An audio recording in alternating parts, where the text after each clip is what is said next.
今次嗰個施政報告咧，即係如果不以人廢言咧，係有一個廢字啦，咁佢都點出個問題嘅所在嘅。而家目前香港民生問題，一個就係房屋，係嘛？一個就係貧窮嘅問題，一個就係老人福利嘅問題。因為個人口老化好嚴重，咁其實即係不以人廢言，佢係點出個問題嘅中心。但係知其言，不知其所以然。由於知其言，不知其所以然咧，所以就亂咁落藥，係嘛？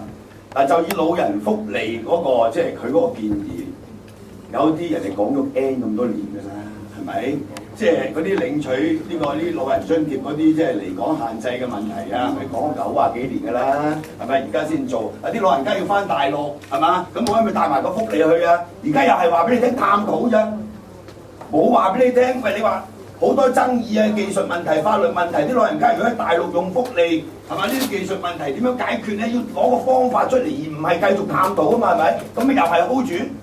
我哋每年都問佢一個問題，今年我又問㗎啦。由05年曾蔭權上台以嚟咧，護養院同埋護老安老院嘅資助宿位咧供應不足嘅問題非常之即係嚴重嘅，係嘛？我哋年年都問佢同樣嘅問題，究竟有幾多人等唔切排隊瓜咗老襯嘅？以前唔答，而家焗住要答，係嘛？05年曾蔭權上台到而家，長者輪候護養院宿位期間死亡嘅人數，由當年嘅1339人急升至09年1822人，5年之間嘅升幅超過36%。而家排緊隊嘅2萬幾人，跟住你話俾我聽，5年加3年加500個位，係咪？咁即係話，我之前舊年同阿曾俊華講，我哋不如咁啦，65歲集體自殺搞掂，係咪？你乜都慳翻，生果金又慳翻，呢啲宿位又唔使起咁多，老人福利又唔使俾。大家都知道，而家我哋個社會保障綜合一個綜援金係以長者同埋長期病患、傷殘人士佔多數嘅。係咪？差唔多去到成6、7成咁滯，咁你大家集體自殺就搞掂咗65歲，係咪？我哋即係捱多幾年咁就自殺，咁啊唔使，係嘛？遊山節啦，唔使即係拖累個政府啦。你睇下佢提嗰幾點建議，根本冇實際解決呢個老人福利結構性問題，同埋你要睇到未來嗰個發展人口老化，你都識得講啦，係嘛？到呢個2033年，講緊係有成即係27%嘅65歲以上嘅人，周街都係老嘢，係嘛？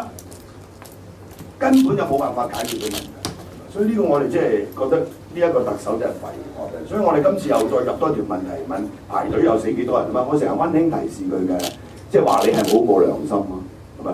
好啦，解決貧富差距問題，其中一條絕世好橋，你整個配對基金100億，係嘛？政府出一半，有錢佬出一半。而家李兆基四叔咧，最近成日俾人揼，又俾政府揼佢，所以率先就捐4億，係嘛？佢呢個咪又造成官商勾結更加嚴重，揞咗4億，你估真係使自己揞咩哥？又可以扣稅，跟住第日有啲嘢益佢，咪係一樣一條數。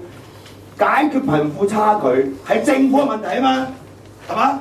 啲有錢佬中意做就做，唔中意做就唔做㗎啦，啱唔啱啊？做就一定有着數啦。唔係又係屎坑橋啊！呢啲係咪？一講你咪明咯，係咪？最好啦，叫佢加2%利得稅，佢睬你都有味。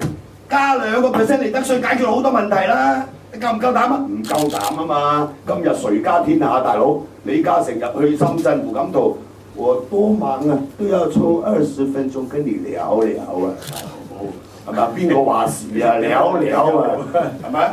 所以你要解決貧富差距嘅問題，你呢個所謂重商止愚、向資本家傾斜嘅政策一日唔改變，係嘛？財富繼續壟斷，貧富懸殊永遠冇得解決。喺呢個施政報告裏邊，亦都冇辦法去提出一個具體可行嘅辦法嚟解決呢個貧富差距嘅問題，係嘛？房屋問題咧，我就留翻俾阿大球講。即係我自己覺得咧，基本上曾蔭權喺呢2任裏面咧，就我諗到佢2012落台嘅時候咧。我相信係歷史以來計埋之前嘅港督同埋即係香港嘅特首嘅任期咧，任內導致到個貧富懸殊最劇烈，同埋貧窮人口增加最多嘅咧，我相信曾蔭權一定會冠軍咁仲有年多時間咧，大家睇嗰個嘅發展。咁就關於房屋嘅問題咧，佢所提出嗰2方面，一個就係嗰個公屋嘅數量咧，即係其實話1萬多個單位至到1萬5個單位每年咧，即係呢個係遠少於即係呢一個嘅孫九招之前嘅公屋嗰個提供量。當然同孫九招之後，孫九招之後咧曾經試過一年最我哋得7000幾個單位。嗰陣時我已經強烈譴責，即係政府咧喺呢個公屋方面咧係呢個嘅嚴重呢個嘅即係縮沙，導致到公屋個供應量咧係即係短缺咧，導致到呢個輪候公屋同埋嗰個調遷等等方面咧受到呢個影響。由呢個80年代到孫九招之前咧，嗰20年裏面咧，公屋嘅供應量加埋居屋咧，枕佔每年平均都有5萬至5萬戶嘅平均20年裏面。過去嗰即係7、8年咧，公屋嘅供應量已經係大幅下跌就冇埋呢個居屋添咁你而家去到呢個1萬多至到1萬5呢一個數字咧，係只可以即係緊急應付到呢一個嘅居民嘅要求，但係要改善呢個公屋居民嘅生活，同埋令到呢一個嘅公屋居民嗰個嘅申請輪候係維持喺3年咧，係極度扭曲嘅。佢維持喺3年係用多種即係我認為係極端不正當嘅手段啦。譬如好多時佢用呢一個嘅即係壓抑嗰個嘅申請公屋嘅資產同埋嗰個入息嘅上限，係嘛？即係你個將個人工不斷壓低，咁咪申請公屋人數即係繼續少咯。成功即係可以符合資格嘅人數，即係控制喺一個低水平嘅，咁你申請公屋人少，未嗰個輪候冊人少，未嗰個3年可以勉強做到咯。同埋佢用好多嘅方法咧，係俾第一次配屋就當係已經係派咗，因為佢第一次配屋咧，我諗如果熟悉公屋嘅朋友都知道咧，佢嗰時派嗰啲屋咧係經常冇人要嘅，係嘛？可能係見到垃圾房旁邊嗰啲極為惡劣嘅環境嘅舊嘅公屋，40-50年舊嘅公屋，9成9啲人咧派咗咧都唔要嘅，佢就已經當你，我已經派咗俾你啦，你唔要係你嘅事，已經當係成功喺3年嗰個派屋嗰個數字裏面。咁所以大家睇到，即係政府係用嗰種卑鄙嘅手段，嚟滿足自己話符合政策嘅要求。咁私人樓宇方面，梗係 keep 住1年萬幾咧，8萬5，好多人就成日啲人誤解係董建華年代時候，其實唔係嘅。80年代已經開始8萬5嘅，其實係佢只係延續過去，同埋佢嗰個即係推銷方面咧，係我哋預算金融呢個風暴咧，就將個責任擺咗落8萬5。整個房屋嘅供求係同人口發展配合㗎嘛。你整個施政報告咧，完全冇提嗰個房屋供求同人口嘅配合，係嘛？大家都知道近呢即係幾年咧，過去幾年開始咧，即係好多呢個80後開始成長嗰啲咧，好多係需要1人2人單位嘅。你整個房屋需求係冇呢方面嗰個嘅配套，咁導致到咧1人申請公屋仲大鑊。你係嗰啲嘅即係年輕人申請公屋咧，因為申請1人公屋咧，你係要用年紀嗰個成正比，即係你年紀越大嗰個分數越高咧，你而家係排到134分、135分至可以輪候，即係編配1人公屋，係嘛？除非你真係70-80歲咧，就可以2-3年，係嘛？即係你1歲1分，你78歲就78分，你25歲得25分，其他嗰啲就用輪候時間去嚟頂替。咁你20-30歲嗰啲輪候公屋咧，你差唔多起碼輪候10年就輪到咁滯。咁所以嗰個整體嗰個配屋方面咧係好嚴重嘅問題。